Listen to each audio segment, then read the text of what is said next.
तिला. तेच ना. किती शोधायचं तिला? कॉल लावून बघ बरं तिला. कॉल पण उचलत नाहीये. अशी काय करते? मग काय? विशालला पण आहे. बघ इथे हे बघ, बघ. इथे बसलीये. काय ग दिशा, किती फोन लावायचे तुला? आणि काय ग, आज नाटकाच्या प्रॅक्टिसला कधी आलीस? अगं आज फायनल डेमो होता. ते जाऊ दे. आजकाल हिचं लक्ष कुठं असतं कोणास ठाऊक. गेल्या 2 आठवड्यापासून ही ना कॉलेजला आलीये ना प्रॅक्टिकलला. गेल्या काही महिन्यांपासून हिने त्या लायब्ररीच्या बुक सुद्धा परत केल्या नाहीयेत. आज सर सबमिशनची लास्ट डेट होती, हो ना. तरीही ती सबमिशन केलं नाहीये. अगं आणि तू काल अचानक लेक्चर मधून पण उठून गेलीस, तेही कुणाला न सांगता. अगं आम्ही किती शोधलं तुला, कुठे होतीस तू? अगं दिशा तुझ्याशी अरे काय? अरे ऐका ऐका, आज मला आयुष्याचं गणित चुकल्यासारखं वाटतंय. सगळे जमले आहेत तरी सुद्धा सगळं पर्यासारखं वाटतंय. माणसांचा महापूर वाहत असतानाही या गर्दीत एकटं वाटतंय.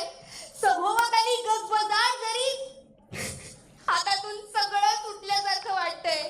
जी पायवाट मी निवडली होती ती चकव्यासारखी भासत आहे. ज्या वळणावर मी येऊन थांबले आहे ते जगच मला अनोळखी वाटत आहे. दिवस रात्र एक करून प्रयत्नांची केली होती मी पराकाष्ठा, पण पदरात रिक्त उरली फक्त अपयशाची अशी व्यथा. उंच भरारी घेण्याची स्वप्न बाळगून सुरू केला होता मी प्रवास, पण आज माझ्या जीवनाचा रंग होतोय बघा. अगं दिशा, तू हे काय बोलतेस? अगं ही एवढी निराशा कशासाठी? एवढं झालं तरी काय तुला? असं काय झालंय की तुला जीवन नकोसं झालंय? अगं दिशा, तू एक टॉपर मुलगी आहेस. एवढ्या प्रतिकूल परिस्थितीतून येऊन तू तुझं स्थान सिद्ध केलंयस. गेल्या 4 वर्षात तू एकदाही युनिव्हर्सिटी टॉपरचा मान सोडला नाहीयेस. मग आज असं काय झालंय की तुला सगळं आयुष्य बेरंग झाल्यासारखं वाटतंय? हो झालंय माझं आयुष्य बेरंग. माझी सगळी स्वप्न धुळीला मिळणार आहेत. माझ्या सगळ्या इच्छा आकांक्षा एका क्षणात, अरे एका क्षणात. दिशा, शांत हो, सावध हो जरा, शांत हो, रडू नको. दिशा अगं सांग ना आम्हाला काय झालंय ते, त्याशिवाय आम्हाला कसं कळेल? अशी उदासपणे का बोलतेस तू? अरे कसं सांगू? दिशा रडू नकोस, आम्ही सगळे आहोत तुझ्या सोबत. काय झालंय सांग, मनातलं सगळं बोल. दिशा सांग पटकन. सांग, दिशा. सांगते. ऐका, गेल्या महिन्यांपासून माझं डोकं खूप दुखत होतं. म्हणून मला पहिलं वाटलं की कदाचित पित्ताने किंवा सर्दीने दुखत असेल. पण त्या दिवशी 2 तारखेला वनिता मॅडमच्या लेक्चरमध्ये अचानक माझ्या डोळ्याला अंधूक दिसू लागलं. म्हणून मी डोळा चोळला, पण सगळं स्पष्ट दिसू लागलं होतं मला. पण तिथंच माझ्या मनात पाल चुकली. मी त्याच दिवशी आय स्पेशलिस्टकडे गेले. त्यांना हा सगळा प्रकार सांगितला. त्यांनी मला त्याच दिवशी टेस्ट करायला सांगितले. म्हणून मी हे सगळं माझ्या मामाला सांगितलं. कारण माझ्या आई मला सांगता येणार नव्हतं. त्यांनी माझ्या सगळ्या टेस्ट केल्या नव्हत्या. अगं दिशा, पण तू आम्हाला काहीच कधी सांगितलंस? अगं दिशा, सांग दिशा काहीतरी. काय झालंय दिशा? बोल. नाही सांगितलं दिशा आम्हाला काहीतरी. नॉर्मल आहे ना रिपोर्ट? नाही ना, सगळं नॉर्मल नाहीये. डॉक्टरांनी सांगितलंय की माझ्या एका डोळ्याला कॅन्सर झालाय. ज्या रेटिनावर आपली इमेज तयार होते त्या रेटिनाला इन्फेक्शन झालंय आणि मला पुढच्या 1 महिन्यात ऑपरेशन करायचंय. आणि जर ते मी नाही केलं तर माझा डोळा कायमच जाईल रे. माझी सगळी स्वप्न उमेद एका क्षणात जोडली जातील. शांत हो दिशा, शांत हो. पाणी घेतेस का जरा? नकोय मला तुमचं पाणी. मी आता काय करू ते सांगा. ज्या आशेने मी एवढी सगळी स्वप्न बघितली होती ती एका क्षणात संपून जाणार आहेत रे. असं वाटतंय अशा अथांग सागरात मी एकटीच आहे. सगळं संपले, कोणी काही नाही करू शकत.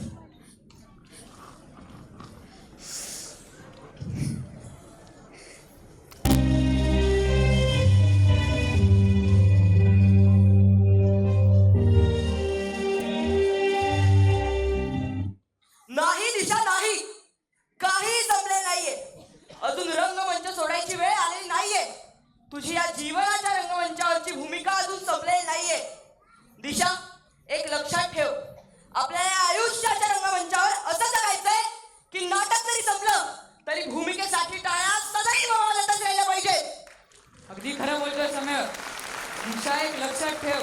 हे संकट तुला संपू शकत नाही. दिशा, अगं तू तुझ्या आयुष्यात किती स्ट्रगल केलायस हे आम्ही सगळ्यांनीच पाहिलंय. हो, अगदी खरंय. अगदी बरोबर. अगं आज आपल्या समाजामध्ये अशी कितीतरी उदाहरणं आहेत ज्यांनी आपल्यावर आलेल्या प्रत्येक संकटाशी सामना करून इच्छाशक्ती आणि प्रयत्नाच्या बळावर आज ते उंच शिखरा पार केले. अगं हेच उदाहरण घे ना, रवींद्र जैन हे जन्मतःच अंध होते, पण त्यांना संगीताची अशी अद्भुत देणगी होती. जरी ते पाहू शकत नसले तरी त्यांनी भारतीय चित्रपट सृष्टीतील काही सुंदर गाणी रचली आहेत. त्यांनी हे सिद्ध केलंय की प्रतिभेला मर्यादा नसते. त्यांचं काम जगभरातील संगीतकार आणि कलाकारांना प्रेरणा देतं. त्यांनी हे दाखवून दिलंय की आव्हानांना न जुमानता सृजनशीलता चमकू शकते. त्यांनी त्यांचं प्रत्येक गाणं त्यांच्या मनातून लिहिलंय आणि म्हणूनच ते आपल्या हृदयापर्यंतही पोहोचतं. हो दिशा, तुला अजून एक उदाहरण सांगते. Doctor Suresh Advani.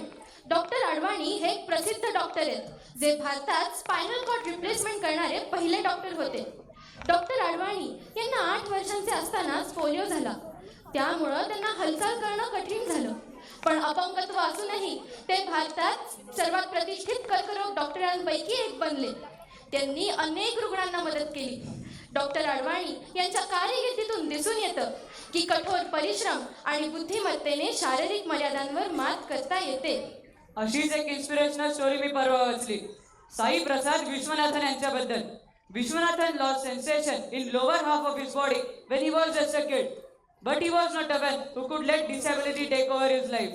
So he became India's first skydiver and registered his name in Limca Book of Records for being the first Indian with disability to skydive from 14,000 feet. He is currently a co-founder of Sahasra, a foundation that provides scholarships to financially disadvantaged students with great potential to pursue higher studies. He is also working at Deloitte, US in India as a risk consultant. आणि दिशा, अगं हे नाव आपण सर्वांनीच ऐकलं आहे. सुधा चंद्रन. सुधा चंद्रन हे प्रेरणादायी भारतीय अभिनेत्री आणि भरतनाट्यम नृत्यांगना ज्यांनी वयाच्या 17व्या वर्षी एका अपघातात पाय गमावला. पण त्यानंतरही त्यांनी हार मानली नाही. कृत्रिम पायाच्या मदतीने त्यांनी नृत्य आणि अभिनय क्षेत्रात मोठे यश मिळवले. त्यांचा प्रवास जिद्द, चिकाटी आणि सकारात्मकतेचे प्रतीक आहे. त्यांनी सर्व अडथळ्यांवर मात करून आपला मार्ग तयार केला. हो दिशा, अगं अशी कितीतरी उदाहरण आहेत जसं की हेलन केलर, शीला हेस, अगं Thomas Edison, Albert Einstein, Shekhar Naik, a blind cricketer. Rajalakshmi S.J., a successful software engineer. Kumar Gandharva, Sant Surdas. अजून ज्योती अंगे, जगातील सर्वात कमी उंचीची महिला. Sheela Chaman, a well known Doordarshan news reader who returned back to her career after severe facial injuries. अजून गिरीश शर्मा, अगं मालती होला. हो, कितीतरी अशी उदाहरणे आहेत ज्यांनी आपली सक्षमता सिद्ध केली आहे. अगं अमिताभ बच्चन, महेंद्रसिंग धोनी, सुधा मूर्ती, धीरूभाई अंबानी, मेधा पाटकर, अगं अगदी संत ज्ञानेश्वर महाराज, शिवाजी महाराज, संत तुकाराम महाराज, अगदी श्रीकृष्ण सुद्धा. तसंच उद्योग क्षेत्रातील पूना गाडगे, चित्रबंधू, अजून किर्लोस्कर ग्रुप या सर्वांनी स्ट्रगल करूनच आपलं विश्व स्थापन केलंय. खरंय अमेय. दिशा, जर इच्छाशक्ती प्रबळ असेल तर काहीही करणं शक्य नाहीये. खरंय होतच तुझं. आणि दिशा, अगं आताच्या काळात टेक्नॉलॉजी इतकी ऍडव्हान्स झाली आहे की कोणताही आजार अगदी सहज बरा होऊ शकतो. फक्त आपली इच्छाशक्ती आणि कॉन्फिडन्स महत्वाचा. येते का लक्षात दिशा तुझ्या? तू खचून न जाता सिद्ध हो. आम्ही सगळे आहोत तुझ्या सोबत. फ्रेंड्स, खरंच खूप थँक्यू. आज तुमच्यामुळे मला कितीतरी दिवसांनी पॉझिटिव्ह झाल्यासारखं वाटतंय. मनावर तर खरंच खूप ताण कमी झालाय. दिशा, अगं हा अंधार म्हणजे शेवट नाही, तरी नव्या पहाटेची सुरुवात आहे. तुझ्यातला प्रकाश याहून तेजस्वी आहे. तू फक्त त्याला शोधून काढ. आणि दिशा, स्वतःला कधीही कमी लेखू नको. तुझ्यातील आत्मविश्वास अशक्य गोष्टी शक्य करू शकतो. हा क्षणिक अंधार तुला थांबवू शकत नाही. अगदी बरोबर. आयुष्य एक सुंदर प्रवास आहे. प्रत्येक दिवस एक नवीन अध्याय. या प्रवासातील आव्हानं तुला अधिक मजबूत बनवण्यासाठी आहेत. त्यांना सामोरे जा. आणि दिशा, तू एकटी नाहीस. हे क्षणिक दुःख तुला हरवू शकत नाही. तू तुझ्या स्वप्नांचा पाठलाग कर. तू खूप काही मिळवशील. आणि दिशा, संघर्षातूनच तर सामर्थ्याची खरी परीक्षा सुरू होते. तुझ्यातील संयम आणि चिकाटी तुला नक्कीच यशाच्या उंच शिखरावर पोहोचवतील. फ्रेंड्स, खरंच खूप थँक्यू. आज तुम्ही मला एक नवीन दिशा दाखवली. माझ्या जीवनाला आता मला नव्याने ओळखावे वाटते. माझ्या हसण्याला आता मीच समजावे वाटते. माझ्या जीवनाचे गाणे परत एकदा आनंदाने गावे वाटते. माझ्या आयुष्यातील या निरभ्र आकाशात पुन्हा एकदा इंद्रधनुष्याची उधळण करावीशी वाटते, उधळण करावीशी वाटते, उधळण करावीशी वाटते. धन्यवाद.